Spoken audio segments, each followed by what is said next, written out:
할렐루야. 6월 7일 주일 예배 오신 여러분을 주님의 이름으로 환영합니다. 우리가 3월 22일부터 온라인으로 예배를 드렸는데 어느덧 6월이 되었습니다.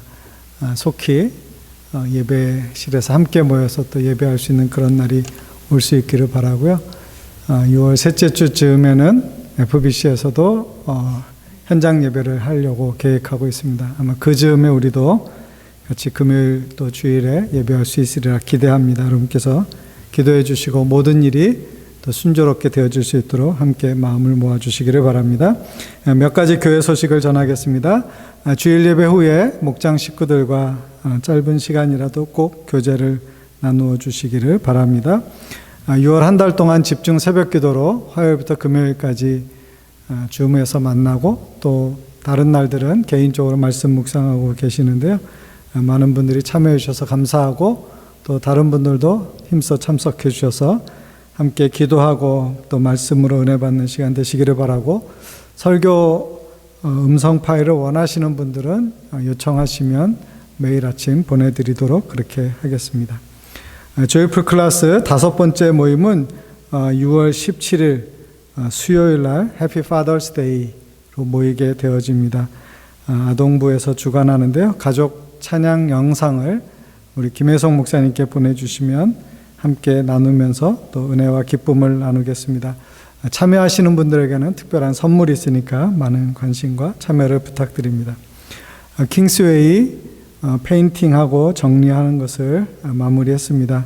특별히 이 공사에 많은 부분을 도네이션 해주시고 또 헌신적으로 섬겨주신 김진성 전사님께 감사드리고 또 협력해 주신 모든 목회자들과 우리 교우들에게 감사를 드립니다. 6월 달에 에베소서 필사를 하고 7월 달부터 금요 예배에서 에베소서 묵상을 하고자 합니다. 필사를 할 수 있도록 작은 노트를 제작했습니다. 여러분에게 이번 주 중에 나누어 드릴 텐데요. 목자에게 신청을 하시면 여러분에게 배부가 되겠습니다. 여러분께서 많이 참여해 주시기를 바랍니다. 교회 헌금은 온라인으로도 하실 수 있고 또 체크를 교회로 보내주실 수도 있겠습니다. 여러 가지 어려움 가운데서도 또 참여해 주시는 모든 성도님들께 감사를 드립니다. 조이풀 라이프 세가족 성경 공부 아직 이수하지 않으신 분들은 한상혜 권사님께 신청하시고 또 많이 참여해 주시기를 바랍니다. 오늘 오후 4시에 목자 모임이 줌으로 있습니다. 목자들은 꼭 참여해 주시기를 바랍니다. 같이 기도하겠습니다.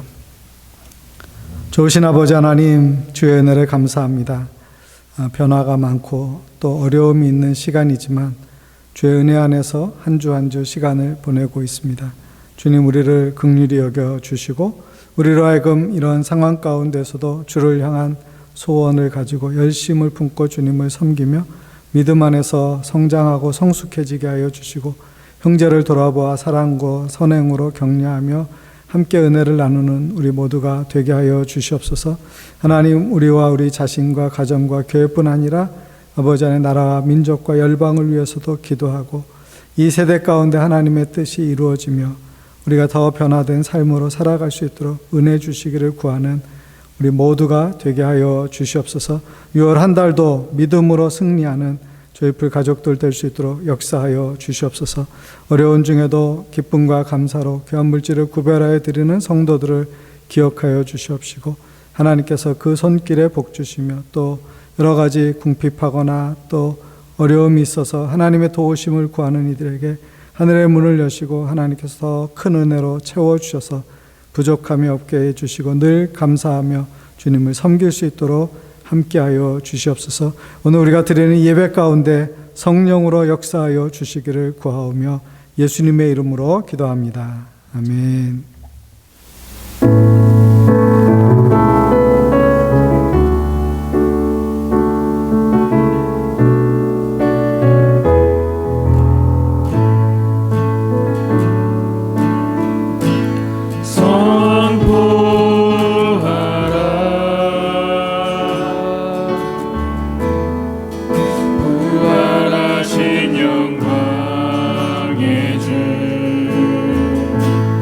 주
영원토록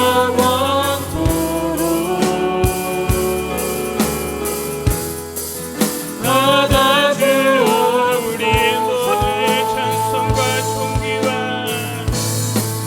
찬송과 존귀와 영광과 능력을 영원토록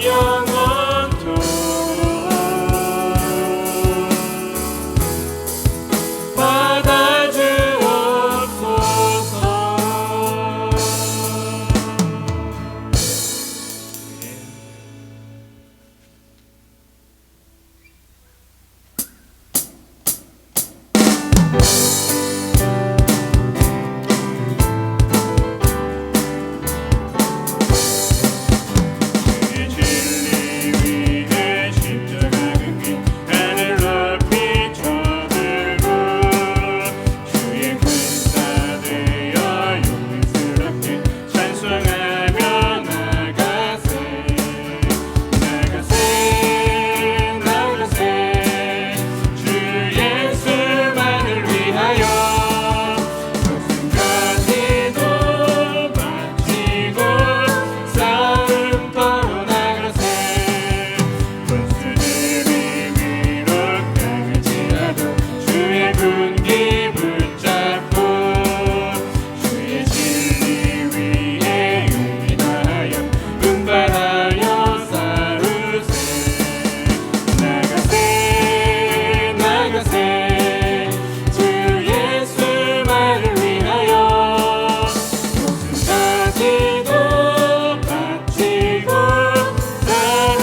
주님께 그 영광의 박수를 올려드리십시다.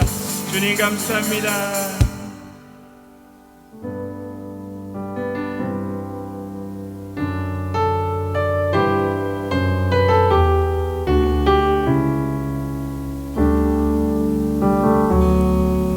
오늘 이곳에 계신 성령님 우리에게 말씀하시고 우릴 가르치소서. 닫힌 우리 맘 열어주시고 주의 빛으로 밝혀 우릴 인도하소서. 함께 고백하십시다. 오늘 이곳에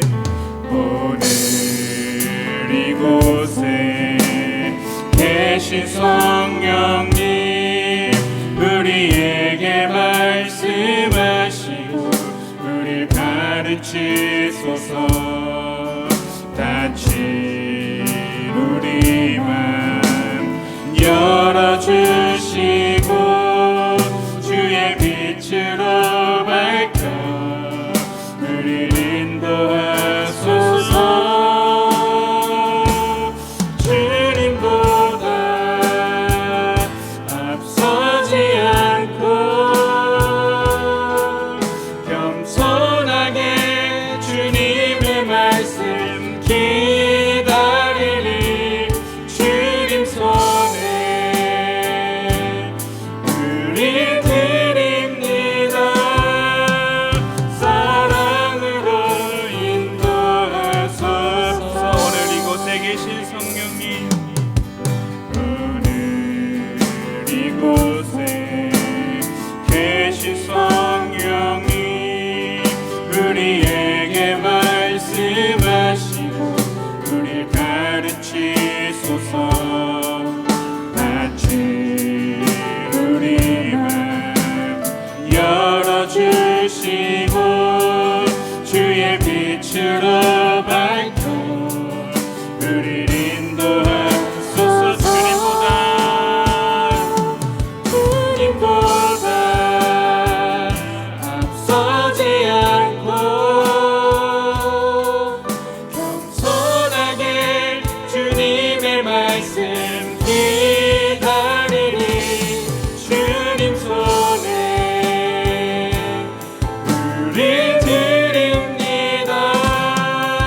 사랑으로 인도하. 주님보다 앞서지 않고 주님보다 앞서지 않고 겸손하게 주님의 말씀 기다리니 주님 손에 우리 드립니다. 사랑으로 인도하. 기다린 마음으로 다시 고백할까요? 오늘 이곳에 계신 성령님 오늘 이곳에 계신 성령님 우리에게 말씀하시고 우릴 가르치소서. 닫힌 우리 맘 열어주시고 주의 빛으로 밝혀 우릴 인도하소서. 다시 한번 고백하십시다. 오늘 이곳에 계신 오늘 이곳에 계신 성령님 우리에게 말씀하시고 우릴 가르치소서. 닫힌 우리 맘 열어주시고 주의 빛으로 밝혀 우릴 인도하소서. 주님보다 앞서지 않고 겸손하게 주님의 말씀 기다리니 주님 손에 우리 드립니다.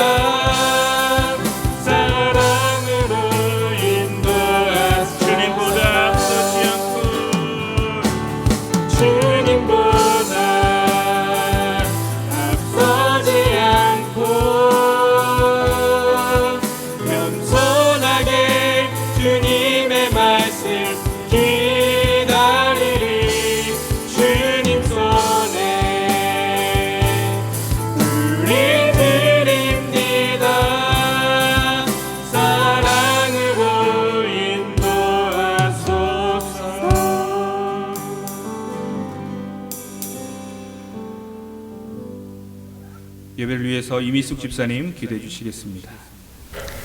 사랑과 은혜가 풍성하신 하나님 아버지, 거룩한 주일 각자의 처소에서 하나님을 예배할 수 있게 하시니 감사합니다. 예배하는 이 시간을 기억하고 함께 둘러앉은 우리 모두의 심령을 붙드시고 예배에 집중할 수 있게 하셔서 하나님이 기뻐하시는 예배가 드려질 수 있도록 도와주시옵소서. 아버지, 지난 한 주간도 죄 가운데 있는 우리를 지켜주심에 감사드립니다. 여러 가지 모양의 더러운 죄악들을 입고 살아가는 우리이지만 주님을 의지하여 살아갑니다. 우리의 죄를 용서하시고 깨끗함을 입고 살아가는 주의 백성들 되게 하여 주시옵소서. 주님, 세계 곳곳이 코로나 바이러스로 인하여 혼돈과 고통 그리고 두려움에 빠져 있습니다. 속히 이 혼돈 속에서 빠져나올 수 있게 치료약이 개발되게 하시며 환자들을 위해 현장에서 혼신의 힘을 다하는 의료진과 봉사자들에게 함께 하셔서 그들이 지쳐서 쓰러지지 않게 도와주시옵소서. 가족을 잃은 사람들을 위로하시며 아파하시는 많은 사람들을 치료하여 주시며 경제적 위기로 힘든 모든 일들 가운데 함께 하셔서 그 문제들이 순조롭게 잘 해결될 수 있게 역사하여 주시옵소서. 무엇보다 우리의 자녀들을 주의 날개 아래 품으시고 건강하게 바이러스로부터 지켜주셨다가 일상으로 돌아가게 하옵소서. 아버지, 조국 대한민국을 위해 기도합니다. 불의가 심판받는 정의롭고 공정한 나라 되게 하옵소서. 정치하는 사람들이 국민을 두려워할 줄 알게 하시며 사회와 경제가 건강해질 수 있도록 하나님의 사람들이 더욱 일어나 기도하게 하여 주옵소서.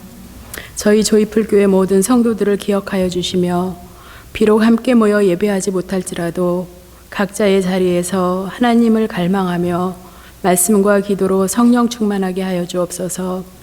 하나님의 뜻을 더욱 알아가는 우리 모두가 되게 하여 주시옵소서. 그리하여서 지역사회 가운데 전도하고 사랑을 나누며 하나님께 영광 돌리는 조이풀교회 되게 하여 주시옵소서. 주님, 우리 조이풀교회 목회자들을 축복하여 주시옵소서. 늘 성령 충만함 가운데 거하게 하시고 주님이 맡기신 양떼들을 먹이기에 부족함이 없는 선한 목자들로 세워주실 줄을 믿습니다. 오늘 말씀 전하실 김영남 목사님에게 함께 하심으로 그를 통하여 주시는 말씀이 한 주간 우리의 삶 가운데 살아 역사하게 하실 줄을 믿사오며 또한 예배의 시종을 주께 의탁하오며 이 모든 말씀 예수님의 이름으로 기도드렸사옵나이다. 아멘.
주의 사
오늘 한 말씀 아가다 23번째 말씀인데요. 고린도전서 2장 12절 말씀입니다.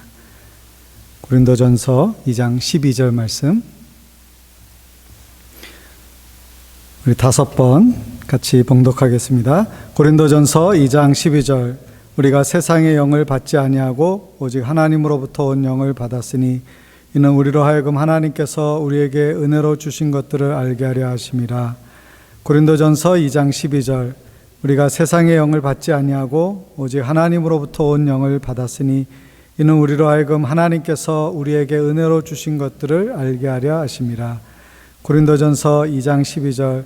우리가 세상의 영을 받지 아니하고 오직 하나님으로부터 온 영을 받았으니 이는 우리로 하여금 하나님께서 우리에게 은혜로 주신 것들을 알게 하려 하심이라. 고린도전서 2장 12절. 우리가 세상의 영을 받지 아니하고 오직 하나님으로부터 온 영을 받았으니 이는 우리로 하여금 하나님께서 우리에게 은혜로 주신 것들을 알게 하려 하심이라. 고린도전서 2장 12절. 우리가 세상의 영을 받지 아니하고 오직 하나님으로부터 온 영을 받았으니 이는 우리로 하여금 하나님께서 우리에게 은혜로 주신 것들을 알게 하려 하심이라. 아멘. 우리는 예수 안에서 구원받고 우리 안에 내주하시는 성령의 은혜를 경험합니다. 우리는 하나님께서 우리에게 주신 모든 은혜의 선물들을 깨닫는 사람입니다. 믿음으로 성령 안에서 늘 풍성한 삶을 누리시기를, 살아있는 그리스도인으로 살기를 주님의 이름으로 기원합니다. 오늘 함께 나눌 말씀은 여호수아서 9장 22절부터 27절 말씀입니다. 여호수아서 9장 22절부터 27절, 구약성경 333면입니다.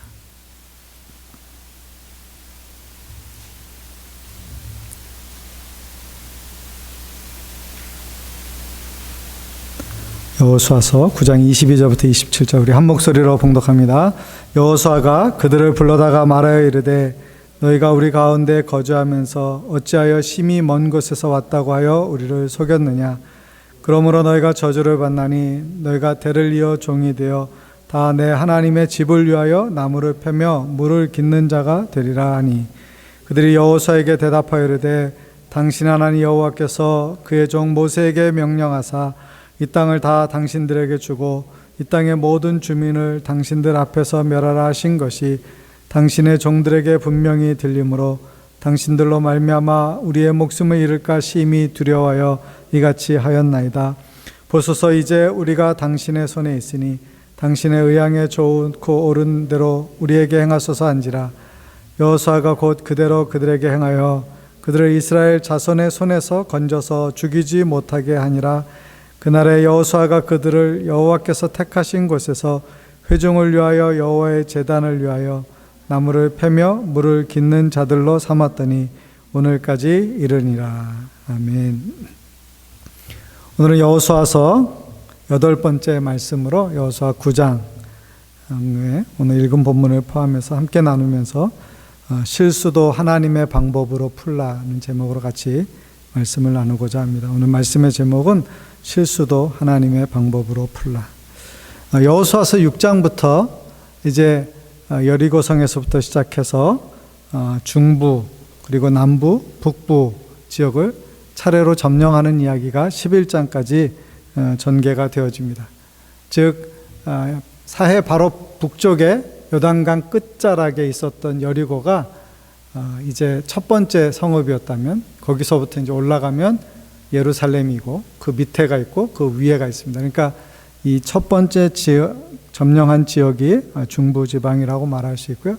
그다음에 남쪽 왕들과의 전쟁하고 그리고 북쪽 왕들과 전쟁함으로 가나안 정복 전쟁이 다 마치게 되어집니다. 오늘 9장은 특별히 1, 2절에서는 이 9장 전체에 대한 서론적인 이야기가 나오고 있고요.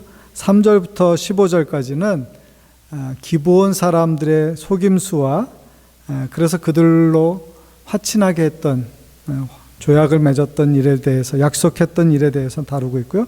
16절부터 21절까지는 이 일이 거짓되었다, 속임수가 있었다라는 것 때문에 이스라엘 백성 안에서 갈등과 분열이 있었던 이야기를 다루고 있습니다. 그리고 우리가 함께 읽었던 22절부터 27절까지의 말씀에서는 여호수아가 마침내 이 일에 대하여서 최종적인 결론을 내리고, 그래서 어떤 부분에서는 기브온과 화친한 것들을 지키고, 또 어떤 부분에서는 이스라엘 백성에게 그 마음의 위로를 하고 또 그들을 안위하는 그런 말씀으로 되어져 있습니다. 오늘 말씀의 시작은 1절에서 2일 후에 이렇게 시작되어집니다. 2일 후에. 아마도 그 앞에 있었던 일련의 사건들에 대해서 생각하게 했을 것입니다. 여호수아가 여리고를 점령한 이야기, 또 두 번째 성읍 아이를 친 이야기, 그리고 그 사이에 있었던 아이성에서의 최초의 패배와 또 아간의 죽음이라고 하는 그런 사건들을 다 지나고 난 뒤에 이제 그 이스라엘 백성에 대한 이야기가 많이 들려졌을 때, 아마도 학자들은 이야기하기를 아이성에 대해서 첫 번째 패배를 경험했을 때 주변 국가 사람들이 다가오는 위기에 대한 위기감과 더불어서 이제는 결사항전으로 이스라엘과 한번 싸워야 되지 않겠는가라는 생각을 가지고서 몇몇 사람들이 연합 동맹군을 형성해서 이스라엘과 대립하게 되어지는 그 정황이었던 것을 설명합니다. 그런데 그 사람들에게는 그것이 굉장히 긴박한 상황이었죠. 왜냐하면 이스라엘이 점점 자기들의 눈에 이제 가시적으로 보일 만큼 가까이 오고 있기 때문입니다. 그래서 그들이 선택할 수 있는 것은, 하나는 정말 죽기를 다하여서 이스라엘과 싸워서 이기든지, 아니면 어떻게 하든지 이스라엘하고 화친을 맺어서 이제 전쟁이 아닌 평화로, 그들이 뭘 내주더라도, 그들이 심지어는 오늘 이 기브온 사람들처럼 종살이를 하더라도 그렇게 화친을 맺는 것이 그래도 유일하게 살아날 수 있는 방법이라고 생각할 때였습니다. 그런데 오늘 본문에 나오는 기브온 사람들은 화친을 하기로 했습니다. 그런데 가까운 데 있는 사람들이 전쟁을 앞두고서 가서 화친하자고 하면 틀림없이 그렇게 하지 않을 것을 알았기 때문에, 또 기브온 사람들이 나중에 이야기하는 거 보면 하나님께서 모세를 통해서 이스라엘 백성에게 가까운 사람들, 그 가나안 땅에 있는 사람들 다 멸하라고 말씀하신 것들에 대해서 알고 있었기 때문에 그들이 이것이 쉽지 않을 것을 알았습니다. 그래서 그들은 꾀를 내었고, 그래서 그 여호수아와 이스라엘 사람들에게 아주 깜짝 그 눈을 가리우고 마침내 화친을 맺게 되어지는 과정까지 이르게 되었습니다.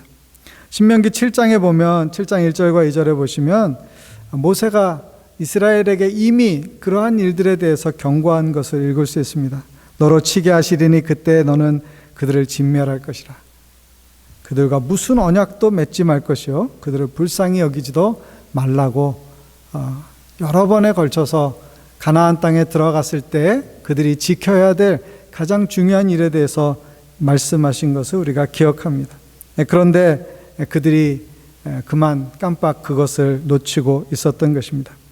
기브온 사람들은 이 이스라엘 사람들을 속이기 위해서 요즘으로 말하면 아주 빈티지 룩으로 자기들을 다 차리고 왔습니다.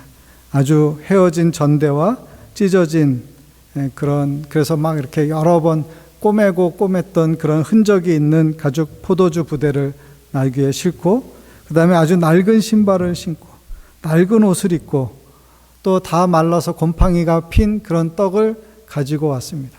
그래서 그들이 이렇게 왔을 때 이 사람들이 굉장히 멀리서부터 여행을 떠나온 사람이라고 생각하게 했습니다. 근데 실제로는 한 20-30km 정도 거리 바깥에 있었던 사람인데, 그 사람들은 어떻게든 이스라엘로 하여금 화친을 맺게 하기 위해서 그런 복장으로 나타났던 것입니다. 이스라엘 진영에 있는 사람들이 그들에게 첫 번째 보인 반응은, 우리는 우리랑 가까운 사람들이랑은 절대로 화친할 수 없다라고 하는 말을 하고, 그렇게 그들을 의심하자 6절에 보면 그들이 그렇게 말합니다. 우리가 굉장히 멀리서 왔다. 아주 멀리서 왔고, 그래서 이스라엘에 대해서 그 하나님이 행하신 모든 일에 대해서 듣고 우리가 찾아온 것임을 강조했습니다. 그리고 나서 그들에게 이제 우리가 너희를 위하여 섬길 테니까 우리랑 화친을 맺자, 이렇게 말하게 되어집니다. 결국 여호수아는 이 일에 대해서 여호와께 묻는 절차, 이것을 어떻게 다룰 것인지에 대해서 생각하지도 않고 묻지도 않은 채 이들과 화친하고 조약을 맺게 되었습니다. 그리고 그 회중의 족장들도 그들에게 같은 약속으로 맹세를 하게 되었습니다. 그들이 와서 아마 좀 듣기 좋은 말을 했던 것이 그들에게 굉장히 크게 마음을 좀 으쓱하게 했는지도 모르겠습니다. 그들이 명성을 듣고 왔다. 아주 먼 곳에서 이집트에서 있었던 일들에 대해서 요단강 동쪽 아모리 사람의 두 왕 헤스본 왕 시온과 아스다롯에 있는 바산 왕 옥에게 이스라엘 민족이 어떤 승리를 거두게 되었는지에 대해서 우리가 들었다.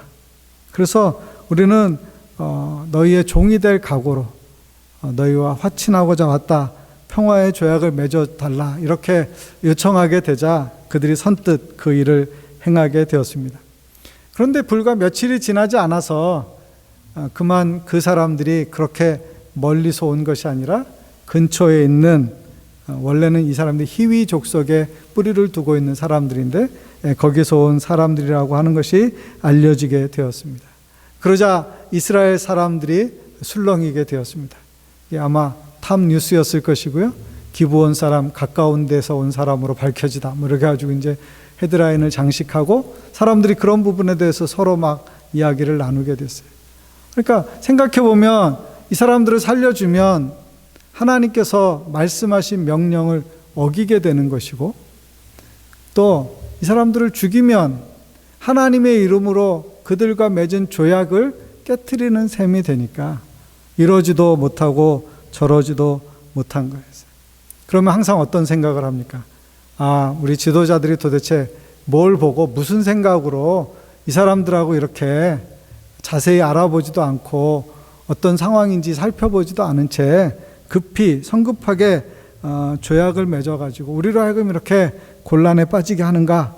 그래서 그런 일들에 대해서 막 일이 진행되어지고 또 지도자들에 대해서 원망하는 일들이 있게 되어졌습니다. 그럴 때 지도자들이 이제 그 백성에 대하여서 처음 기브온 사람들과 나눴던 대화에서처럼 그들이 우리의 종이 되기를 원하니까 그러면 그 사람들은 살려주지만 그들은 나무 패는 자와 물 깃는 자, 요즘 생각하면 그런 일이 그렇게 막 많은 사람을 동원해서 할 일인가 이렇게 생각이 되었지만 그 시대에 아무것도 없는 곳에서 그 광야와 같은 곳에서 필요한 물이 공급되어지고 그들이 생활할 때 필요한 나무가 공급되어지는 것은 아마 중요한 일이었을 것입니다. 또 그들이 원하는 대로 이제 나중에는 여호수아가 그들을 하나님의 일을 감당하는 하나님의 것들을 이렇게 살피는 사람들로 삼게 되어지는데, 그렇게 하는 이제 중재안을 내게 되었고 그제서야 이스라엘 백성들이 조금 완전하진 않지만 타협하고 양보하는 마음으로 더 이상 원망하지 않게 되었던 것입니다. 그리고 나서 여호수아가 오늘 우리가 함께 읽은 본문에서 이제 그 사람들을, 기브온 사람들을 불러다가 도대체 왜 거짓말을 했는지에 대해서 따지게 되어집니다. 너희가 가까운데 왜 멀다고 했느냐라고 책망하니까 그 사람들이 그럼 가까운 데서 왔다 그러면 절대로 우리를 받아주지 않을 것이고 또 우리가 그렇게 되어지면 결국은 다 죽음을 당하게 될 텐데 우리는 그건 피하고 싶었다. 그래서 우리가 부득불 그렇게 했다라고 하는 것들을 설명하게 되어집니다.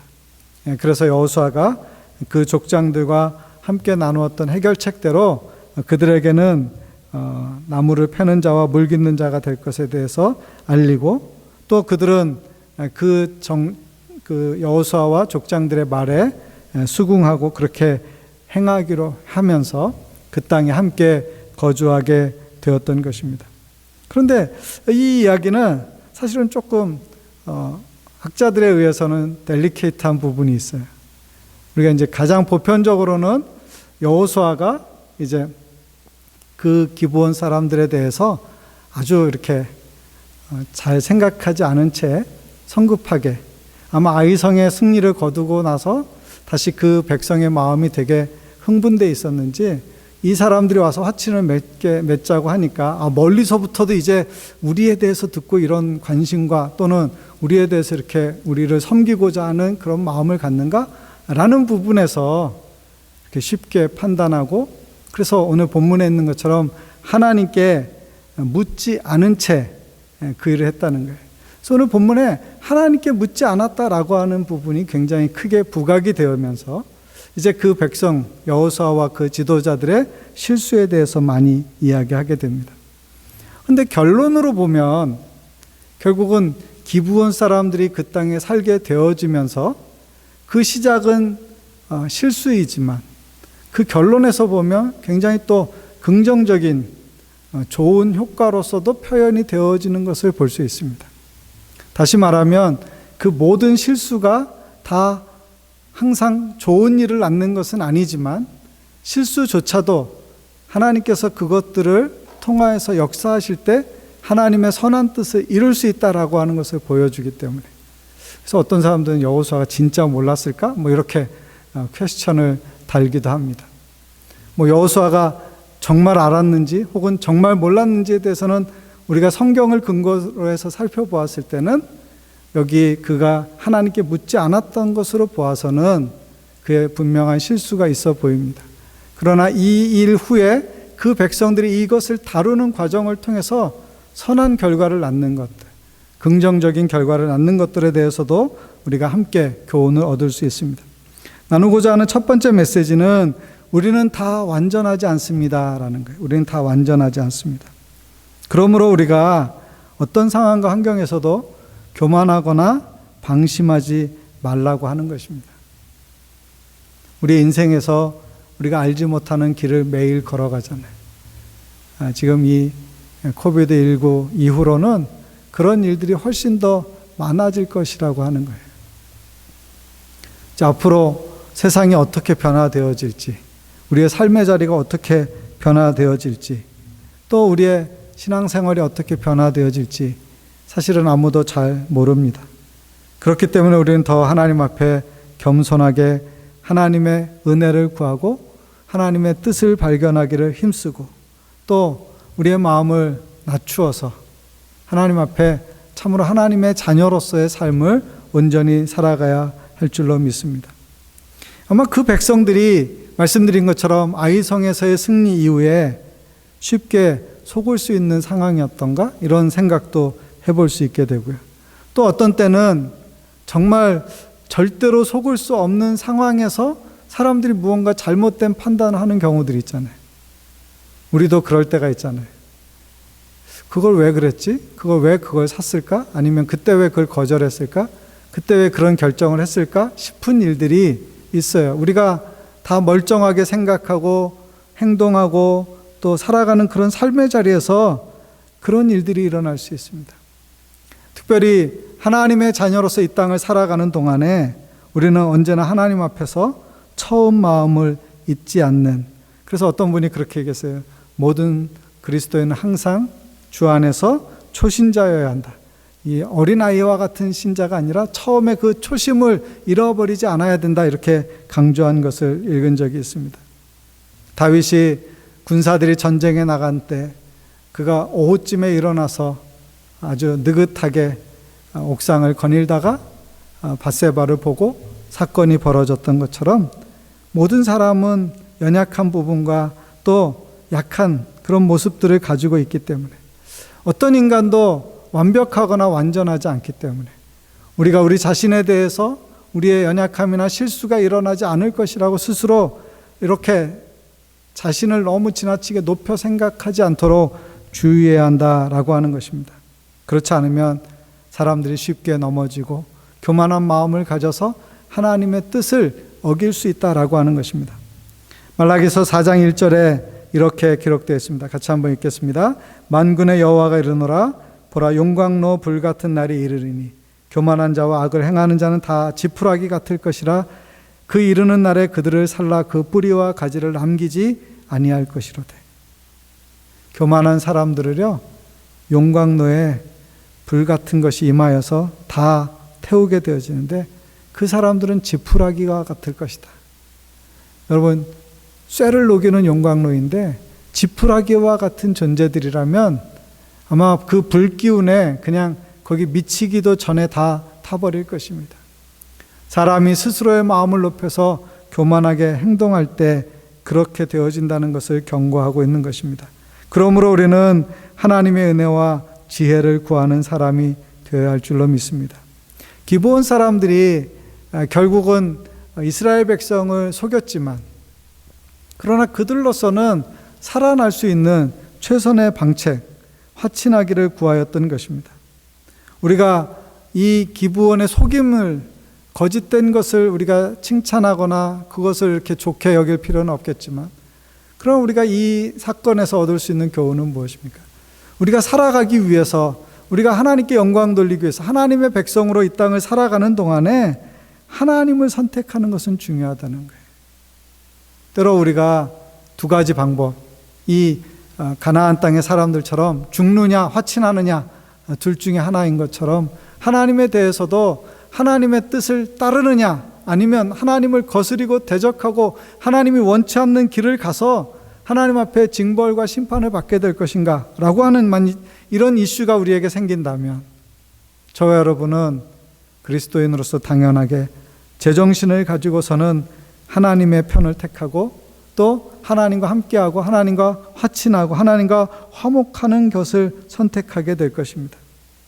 그러나 이 땅에 얼마나 많은 사람들이, 때로는 그리스도인들이라 할지라도 우리 자신을 포함해서 그런 부분에서 하나님이 기뻐하시지 않는 것을 선택하고, 어떤 때는 마치 하나님의 자리를 대신하거나 하나님과 맞서는 것처럼 하는 언행을 보일 때가 있다라고 하는 것입니다.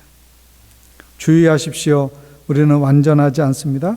우리는 하나님의 은혜와 지혜를 구하는 것이 합당한 사람들입니다. 실수했을 때 그들이 그 실수를 지혜롭게, 한편에서는 하나님이 말씀하신 것을 지키고 하나님의 약속의 신실함을 가지면서도 또 바른 길로 가려고 하는 그들의 노력이 그들로 하여금 이 어려운 국면에서 또 한 번 어려워질 수 있는 그런 상황 가운데서 다시 회복할 수 있는 기회를 갖게 했다라고 하는 것입니다. 두 번째 메시지는 언약은 깨트릴 수 없다라고 하는 것입니다. 언약은 깨트릴 수 없다. 이스라엘 백성에게 결국 이 사건을 통해서 배우는 교훈 중에 하나는 그들이 하나님 앞에 신실한 백성이었다라고 하는 것을 이제 인정할 수 있다는 것입니다. 그들에게 이스라엘 백성들이 책임감 있는 태도를 가졌던 거예요. 니네가 속였으니까 이제는 우리가 너희를 죽여도 된다.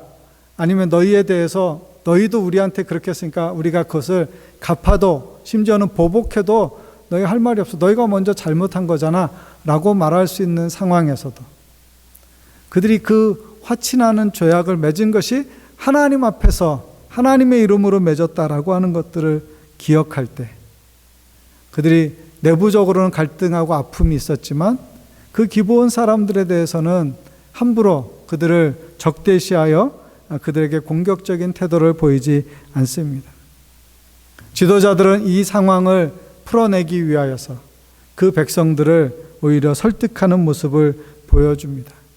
하나님 앞에서 맺은 약속을 신실하게 지키고, 그러면서 동시에 하나님의 뜻을 이루고자 하는 나름의 헌신적인 노력이 이 안에 포함되어져 있는 것을 보게 되어집니다. 우리 하나님은 변함이 없으신 하나님이시기 때문에 우리가 그 하나님의 약속을 붙들 때 그 하나님이 그것을 동일하게 이루어 주시고, 어제나 오늘이나 영원토록 동일하신 하나님이 그 일을 우리를 통해서 이루어 가신다는 것입니다. 민수기 23장 19절 말씀을 같이 한번 읽어보겠습니다. 하나님은 사람이 아니시니 거짓말을 하지 않으시고 인생이 아니시니 후회가 없으시도다. 어찌 그 말씀하신 바를 행하지 않으시며 하신 말씀을 실행하지 않으시랴.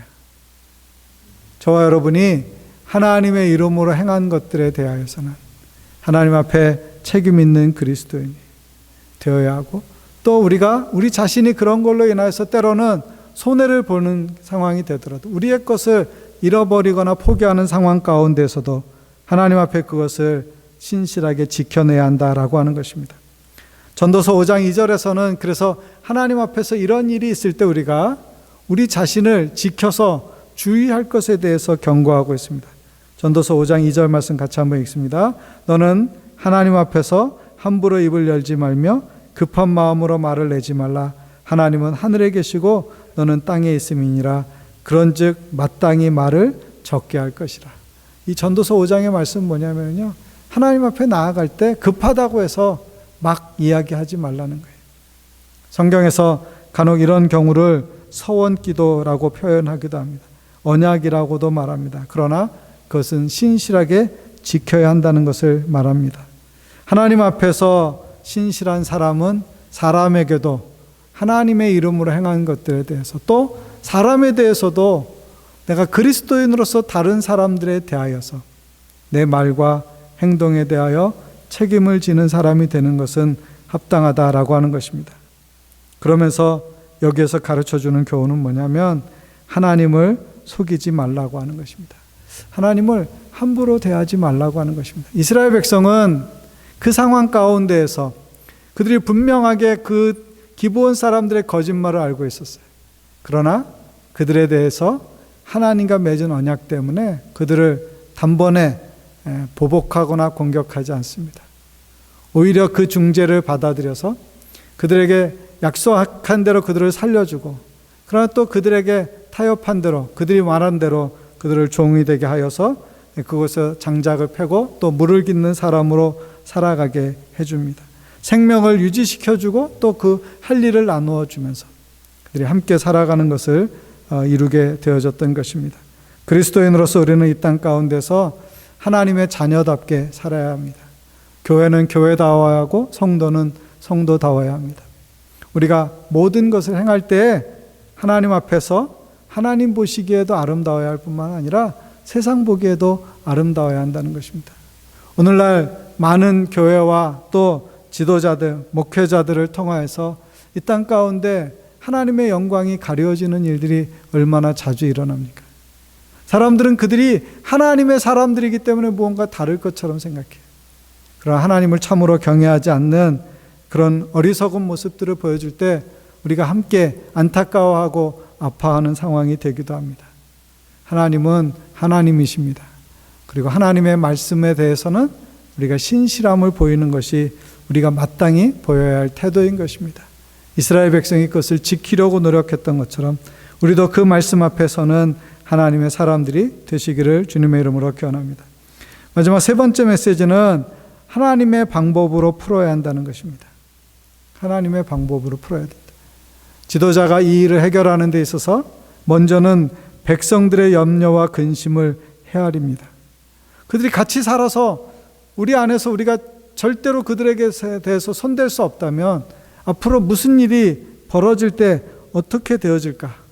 라고 하는 것이 그 백성의 염려라면, 이제 여호수아와 족장들은 그들을 살려주지만 그 신분을 정해줘서 그 사람들은 이러한 일에 종사하게 될 거야 라고 하는 것으로 설득하면서 그 백성의 마음을 안돈시켜주게 되어집니다.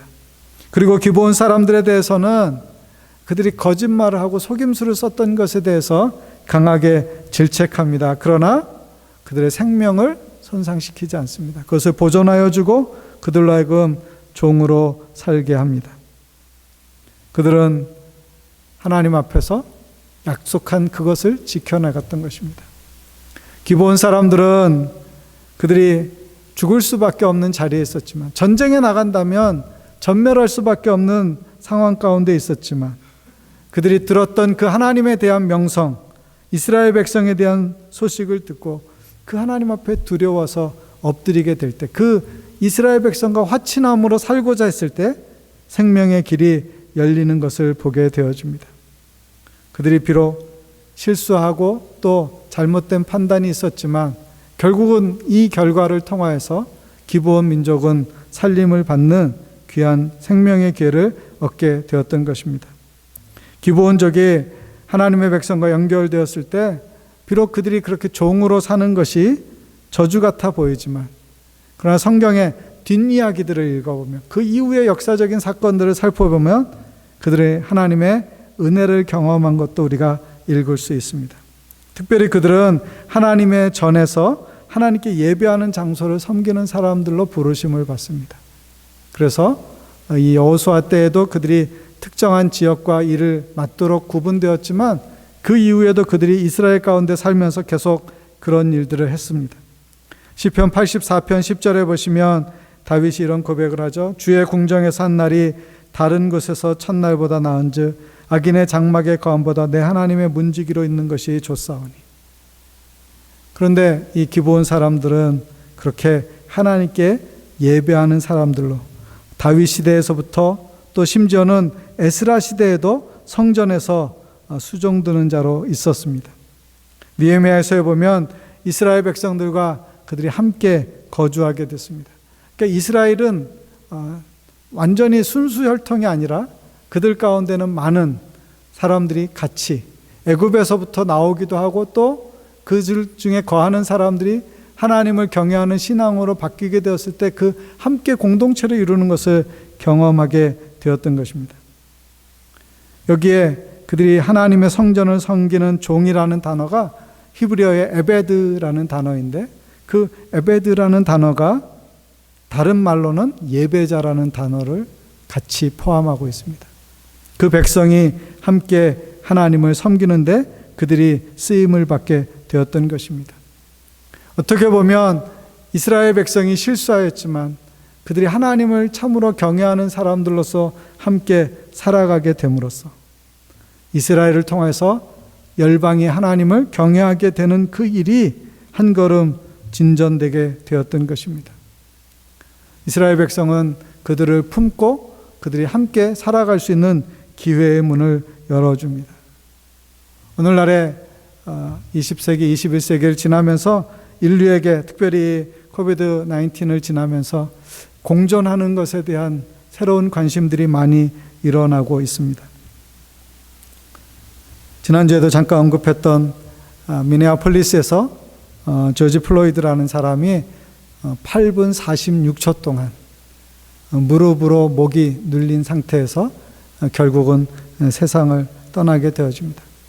그래서 사실은 많은 나라, 많은 지역에서 미국은 말할 것도 없이 세계적으로 캐나다에서뿐만 아니라 한국에서도 심지어 이 조지 플로이드를 기억하면서 차별 없는 세상 그리고 한 인간에 대해서 그 생명에 대해서 존중하지 않는 그런 무자비한 폭력이나 이런 것들에 대해서 거스리는 저항하는 그런 많은 목소리들이 나오고 있습니다.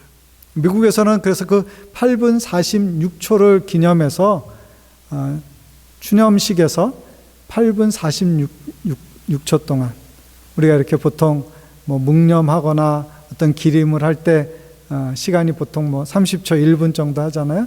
그런데 이번에 이 사람을 향해서는 8분 46초의 침묵으로 그를 추모하게 되었던 것입니다. 어제 뉴스에서는 캐나다 경찰이 한 원주민 여성이 이렇게 그 경찰이 다른 일에 연루되어서 있을 때 이 여성이 자기를 보호하기 위해서 어떤 사건에 연관되어 있었나 봐요. 그래서 칼을 들었는데 그가 칼을 들었다고 해서 경찰이 그 여성을 쏴가지고 현장에서 죽는 일이 벌어졌습니다. 그래서 이 원주민 여성이 죽은 것에 대해서 또 그 여성이 속한 이 밴쿠버 아일랜드에 있는 원주민 부족의 추장이 결국 그 여성이 이제 거기 소속원인데 굉장히 분개하면서 이런 일이 끔찍하게 일어났다는 것에 대해서 그리고 이것이 캐나다에서 일어난 사건이라고 하는 것에 대해서 많이 이렇게 비분간개하는 그런 모습을 보여주기도 했습니다. 한국에서는 이번 한 주간 동안 많은 사람들에게 가장 큰 충격을 준 사건은 어떤 30대 여성이 자기 아이도 둘이나 있는데 다른 남자와 재혼을 하게 됐어요. 그리고 그 의붓 아들을 이제 미워한 나머지 그 아이들을 학대했어요. 그래서 마지막에는 어떻게 했냐면 말을 듣지 않는다는 이유로 캐리어 가방에다가 이 아이를 넣고 가방을 이렇게 잠근 거예요. 그래서 이 아이가 거기서 7시간 동안 있다가 그 안에서 심정지가 와서 결국은 사망을 했어요. 그래서 사람을 가방에다 놓고 가방 지퍼를 잠궈 놓고 7시간이나 지났는데도 아무런 그런 모습을 보이지 않는 자기도 자식을 키우는 사람으로서 그런 일들을 벌이고서 살아가는 그런 모습들을 보면서 그것이 다 코로나로 인해서 일어난 사건은 아니지만 우리가 살아가는 세상 가운데 얼마나 악이 점점 더 기승을 부리고 있는가. 사람의 마음 안에 그런 가득 찬 분노나 또는 원한이나 혹은 사람들에 대해서 존중하지 못하고 차별하는 그런 의식들이 얼마나 많이 생기고 있는지. 그러나 결국은 우리가 그걸 뛰어넘어서 함께 살아가는 세상을 이루지 않는 한은 우리에게 소망이 없다는 것을 점점 더 가르쳐주고 있어요. 여러분, 하나님의 사람들은, 교회는 세상을 향해서 그런 평화의 메시지를 줄 수 있고, 그런 사람들의 손을 붙잡아 줄 수 있고, 연약한 사람들을 격려할 수 있고, 함께 살아가는 세상을 이루기 위하여 마음을 나누고 행동하는 사람이 되어야 하는 것입니다. 시카고에는 미국 같은 경우는 불법 체류 외국인들이 많이 있으니까 그런 사람들이 갑작스럽게 어떤 어려움을 당했을 때 굉장히 당황하게 되는 것 같아요. 그래서 그런 사람들을 돕기 위한 선교단체가 세워져서 이제 그런 여러 교회들이 연합해서 사회적으로 어려움을 당하는 사람들을 돕는 그런 노력도 하더라고요. 우리가 살고 있는 이 밴쿠버에서도 이민족들을 전도하기 위해서뿐만 아니라 다양한 모양으로 그 사람들의 어려움에 동참하고 돕고자 하는 노력들이 있습니다. 저와 여러분이 각자의 삶의 자리에서도 또 교회를 통해서도 우리가 할 수 있는 것은 아주 적더라도 그런 일에 마음을 나누어서 공존하는, 함께 살아가는 세상을 이루어야 할 것입니다. 성경에 보면 다윗의 용사 중에 기브온 사람들이 있었어요. 역대상 12장 4절에 보시면 기브온 사람 곧 30인 중에 용사여 30인에 두목된 이스마야며 또 예레미야와 야하시엘과 요하난과 그데라 사람 요사박과 이렇게 쭉 명단을 나오는데 그 중에 기브온 사람이 있었어요. 예루살렘 성벽을 재건하는 느헤미야서 3장의 이야기 가운데도 3장 7절에 그 다음은 기브온 사람 물라야와, 기브온 사람이 성벽을 재건하는 데에도 참여했습니다. 느헤미야서 7장에 보면 마지막 3차 귀환할 때 바벨론에서 돌아온 사람 중에 기브온 사람이 95명이 있었다라고 말하고 있습니다. 기브온 사람들이 하나님을 섬기는 것과 이스라엘의 역사 가운데 그들과 함께 발자취를 하면서 걸어가고 있는 삶의 모습들을 소개해 주고 있어요. 그들은 이스라엘 가운데에서 하나님을 경외하며 하나님을 섬기며 또 하나님을 기쁘게 예배자로서 섬기는 그런 자리에서 섬기는 사람들이었던 것입니다. 저와 여러분이 그런 마음을 가지고서 이런 일들이 있을 때, 우리의 삶에서 어떤 일들이 일어날 때 우리가 하나님 앞에 은혜를 구하고 또 지혜를 구하면서 우리가 그런 일들을 통하여서도 하나님께 영광이 되는, 또 하나님을 기쁘시게 하는, 하나님의 하나님 되심을 나타내는 선한 일을 이루는 사람이 되시기를 바랍니다. 우리는 실수나 실패를 통해서도 많은 것들을 배울 수 있습니다. 어쩌면 우리가 성공을 통해서 배우는 것보다 실수나 실패를 통해서 더 많은 것을 배울 수 있습니다. 제가 존경하는 데니얼 오 선교사님은 늘 그런 이야기를 했어요. 실수를 셀러브레이션 해라. 실수했을 때, 실패했을 때 그것을 셀러브레이션 하라는 거예요. 그리고 그것을 마음에 두고 두 번 다시 실수하지 않도록, 그리고 더 그것을 통해서 성장해 갈 수 있도록 기회를 가지라고 하는 것입니다. 우리가 실수할 수 있습니다. 실패할 수 있어요. 그런데 그런 때 하나님을 의지하고 하나님의 방법으로 그것들을 감당하면서 겸손하게 그것을 극복해내면 신실하신 하나님께서 우리의 연약함을 통해서도 하나님의 뜻을 이루어 주실 것입니다. 의도적으로 할 필요는 없어요. 그러나 우리가 실수했을 때, 그것을 깨달았을 때 그 이후에는 하나님의 기쁨이 되는 사람들로 이 문제를 해결해 갈 수 있기를 바랍니다. 그래서 믿음 안에서 더 성숙하고 더 성장한 그리스도인으로 살아가며 세상 가운데 하나님의 영광을 나타내게 되시기를 주님의 이름으로 기원합니다. 같이 기도하겠습니다. 이 시간 함께 기도하실 때 오늘 말씀을 기억하시면서 우리 인생 가운데 때로 실수나 실패가 있지만 거기에 머물지 않고 하나님의 뜻 안에서 우리가 자라날 수 있게 해주시기를 위해서 기도해 주십시오. 또 우리 교회 성도와 또 교회를, 공동체를 위해서 하나님의 뜻을 이루는 성도 그리고 교회 될 수 있도록 위해서 기도해 주십시오. 또 특별히 한국과 캐나다와 미국 그리고 세계를 위해서 기도해서 코비드-19으로 어려운 상황 가운데 있지만, 예측할 수 없는 일 가운데 있지만 하나님 감당하게 해 주십시오. 이기게 해 주십시오. 그리고 새로운 상황 환경 가운데서도 신실하게 여전히 신실하신 그 하나님 의지하게 해주십시오. 그렇게 우리 합심해서 잠깐 같이 기도하겠습니다. 하나님 아버지, 이 시간에 주께 감사하며 주의 은혜를 구합니다. 아버지 하나님, 우리가 때로 우리의 인생을 살아가는 동안에 실수하고 실패할 수 있습니다. 연약한 모습을 보이거나 아버지 하나님 잘못된 결정과 선택을 할 수도 있습니다. 하나님, 우리가 그것을 깨달았을 때 아버지 하나님 주의 은혜로 그것을 알게 되었을 때 그 일을 믿음으로 잘 해결하게 하시고 하나님의 뜻을 구하게 하여 주시옵시며, 하나님이 기뻐하시는 방법으로 신실하신 그 하나님의 신실하심을 닮아 그것을 이루게 하시고, 또 아버지 그것을 통해서도 끝까지 하나님의 편에 서서 하나님의 영광을 나타내는 우리가 될 수 있도록 도우시고 은혜 베풀어 주시기를 원합니다. 하나님, 우리 모든 성도들 하나님 같이 하여 주시고 삶의 자리에 동행하시며 어려움이 없도록 하나님이 늘 붙들어 주시옵시고, 하나님 가정에서 직장에서 또한 아버지 하나님 삶의 자리에서 무엇을 하든지 하나님께 영광되게 하여 주시고 부족함이 없게 하여 주시기를 원합니다. 하나님, 한국과 캐나다와 또 미국과 세계를 위하여 기도합니다.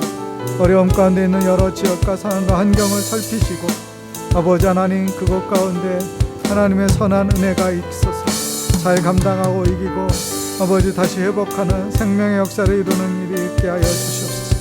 그리고 아버지 하나님, 온 땅이 온 세계가 아버지 하나님을 찬송하며 하나님께 영광 돌린 날이 속히 오게 하여 주시옵소서. 거룩하신 하나님, 우리가 때로 인생에서 실수하고 잘못할 때가 있지만 그런 것을 성령으로 말미암아 깨닫게 되었을 때 하나님 끝까지 하나님 의지하고 또 하나님의 방법으로 풀어갈 수 있게 하여 주시고 하나님께 영광이 되는 것을 구하게 하여 주셔서 마침내 하나님께 아름다운 믿음의 사람으로서의 믿음을 보이게 하여 주시옵소서. 아버지 하나님, 우리가 그런 것을 통해서 더 성장하고 성숙한 그리스도인이 되게 하여 주시옵시고 이 땅 가운데 하나님의 하나님 되심을 나타내게 하여 주시고, 또한 아버지 하나님 공존하고 함께 살아가는 세상을 이루어갈 수 있도록 축복해 주시기를 원합니다. 하나님, 우리 교회 모든 성도들을 기억하여 주시고 코비드-19으로 인하여서 여러 가지 제한된 상황 가운데서 어려움을 겪고 있습니다. 하나님께서 그들의 삶을 돌보아 주시고 영육간에 늘 강건하게 하여 주시옵시고 아버지 영적으로도 늘 풍성하게 하여 주옵시고 하나님을 더 사모하게 하시고 말씀과 기도 가운데서 거룩하여지고 경건하여지게 하여 주시옵시며 아버지 필요한 것들 공급하여 주시고 자녀들이 학업을 감당할 때 어려움이 없도록 살펴주시고 하나님께서 늘 모든 삶의 문제 가운데 아버지 그것을 이길 수 있도록 도와주시기를 원합니다. 코비드-19으로 고통하는 사람들과 나라와 민족들 가운데 하나님 선한 역사를 이루어 주셔서 아버지 하나님 이 일 후에 하나님께서 행하실 놀라운 일들을 기대하는 믿음의 사람으로 우리가 서게 하여 주시고 그런 우리 교회 되게 하여 주시고 그런 이 땅의 교회들 되게 하여 주시고 그런 하나님의 백성들 다 될 수 있도록 온 세계 가운데 역사하여 주시옵소서. 예수님의 이름으로 축복하며 기도합니다. 아멘. 다 함께 마지막 찬양 부르시고 축도로 주일 예배를 마치겠습니다.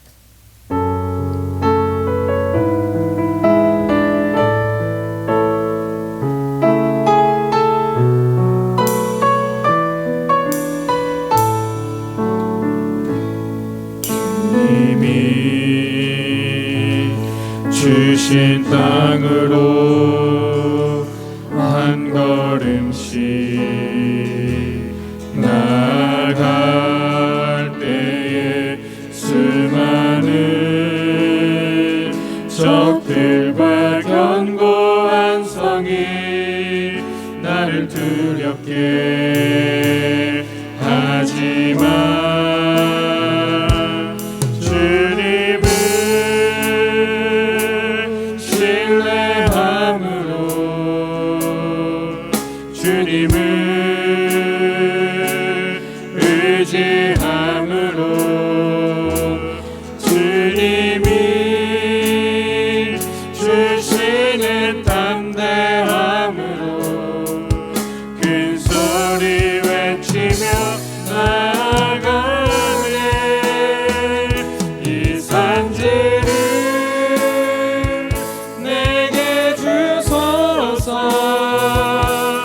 그날에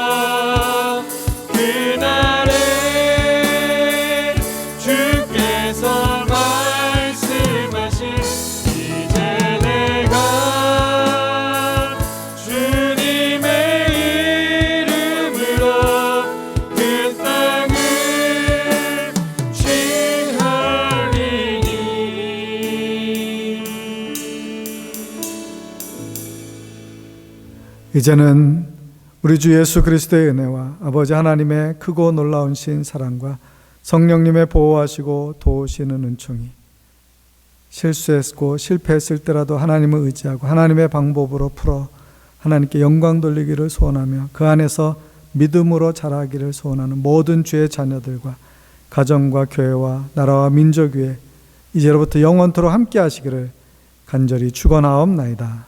아멘.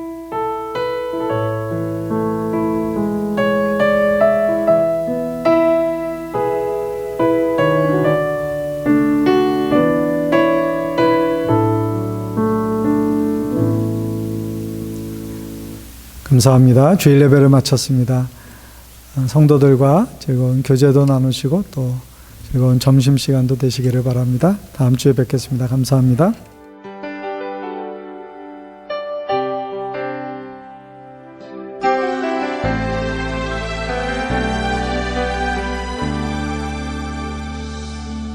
세상 모든 민족이 구원을 얻기까지 쉬지 않으시는 하나님, 주의 심장 가지고 우리 이제 일어나 주 따르게 하소서. 세상 모든 육체가 주의 영광 보도록 우릴 부르시는 하나님, 주의 손과 발 되어 세상을 치유하며 주 섬기게 하소서. 물이 바다 덮음같이